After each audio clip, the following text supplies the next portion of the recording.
Manage করতেছি আপনার BPL, আমিও নট অ্যালাউড। সো কতটা স্ট্রিক্ট লেভেলে তারা আছে, তারা ডেডিকেটেডভাবে কাজ করছে, এটাই তার প্রমাণ।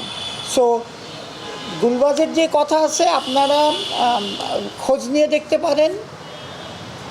গাইডলাইন যেটা আছে বা অ্যান্টি করাপশন গাইডলাইন বা কোড আছে, ওতে স্পষ্ট লেখা আছে তাদের ফুল রাইট আছে যেভাবে তারা মনিটর করছে। They have not stepped out of that guideline.